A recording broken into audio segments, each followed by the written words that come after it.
The Philippines People's Choice Top 100 Board Games of all time! Woo! Jazz hands! Jazz hands! Go and beyond! We choose to go to the moon! We choose to go to the moon! Let's rock! Let's go crazy!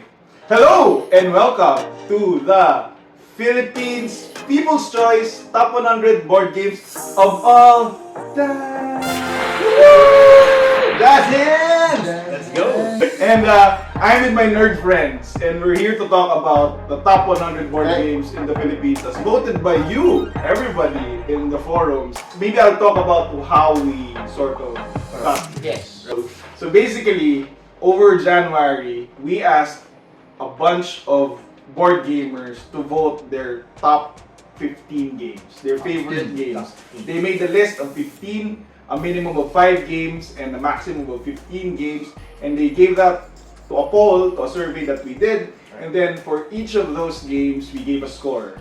So for number 1, we gave 15 points. All the way down to their 15th game, we gave 1 point. So, can you guess how many people voted? Around 150. Wow. Same guess. Same guess.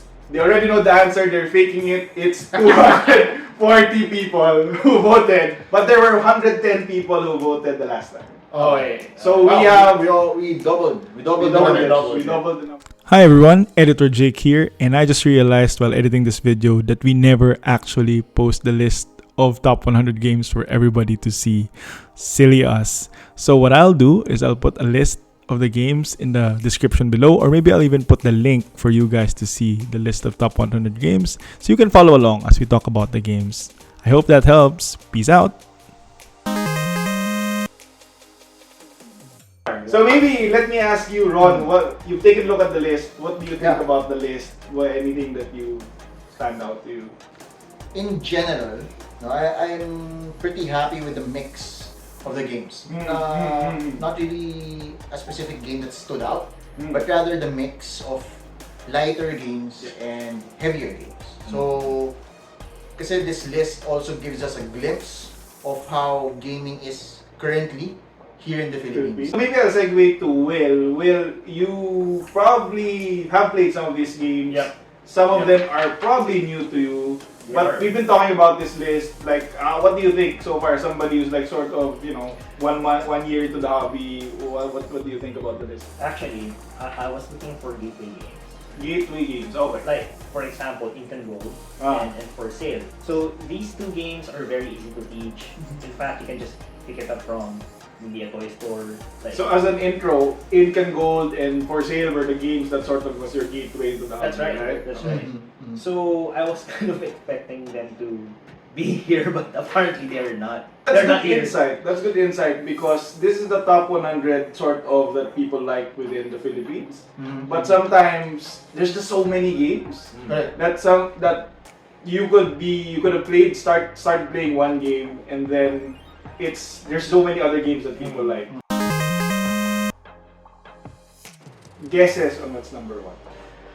Okay, I kind of like Wingspan. Okay, Wingspan was in my top 15 couple of surveys back. Right.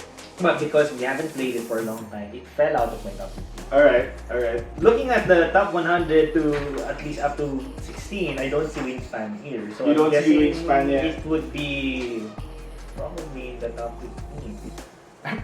I'm gonna guess it's Sight. Oh my Somewhere down the line, people still have their kickstart. Ito na yun. Ito na po yung birahan namin. Okay? I told them to be nice, by the way, So- but they can't help it. Yes, probably Sight.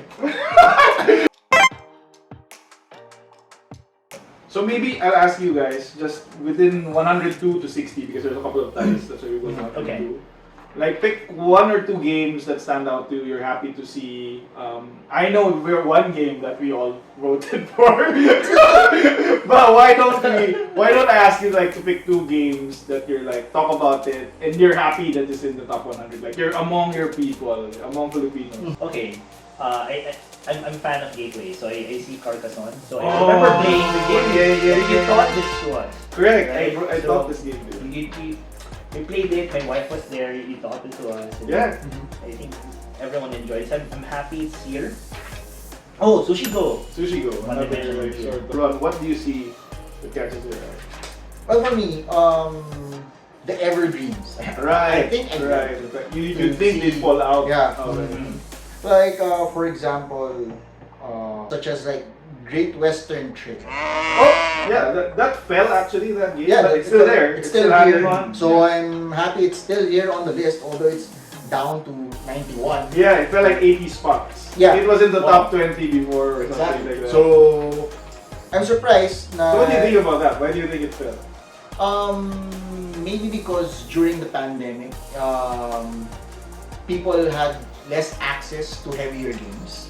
I'll sort of help you there. Okay. I think what you're trying to say is, you get to play more and more games since 2021. And since because this is a force rank list of 15 games, you have to sort of make cuts. Correct. Right? You can only submit maximum 15. Correct. 15 Even if you entries. still really like Great Western Trail, maybe in the last 3 years you played something you really like over Great Western Trail. So it doesn't mean it's a worse game. Right? Yeah. It's just you played games that you like a bit more. Space base. Oh, yeah, yeah. Right? Yeah, So- we played this. We played That was on my list. That was Yeah. on my list. So I think you also. We found our people. We are Yeah, exactly. I remember that space-based game where you tried Yes. to roll for the insta-win condition. the 2 6s. Correct. So that's something. It's great with certain types of games. It's memorable because of just how it's designed. Correct.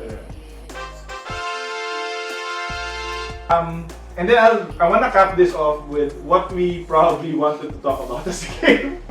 Who wants to talk first about? I'll give the intro. 62. I thought it was 60.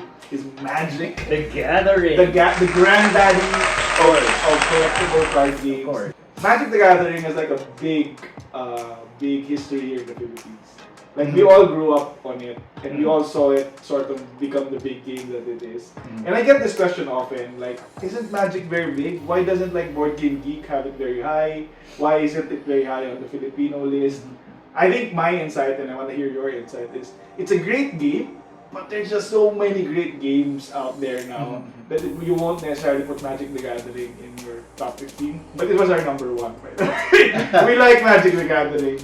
Also, it also doesn't help that people exclude CC collectible card Often games when they do these from lists. Right. board games. Correct. I think that's why it's not really on this list, because people often think na TCGs are different from board games. Yeah. There's a delineation between I do. Yeah. And I did say in the rules of the poll that as long as it has an entry on Board Game Geek, which Magic the Gathering has, you could vote for it. But to your point, I agree. Yes. So there's just this, I guess you just have a split in your head of what's a board game and what a card game is. Yeah. But thanks guys for showing that. And in the next episode, we'll start talking about the top 15.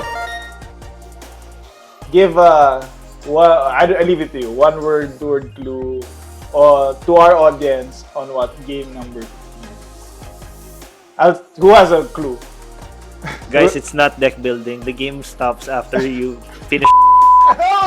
That's obvious if you say.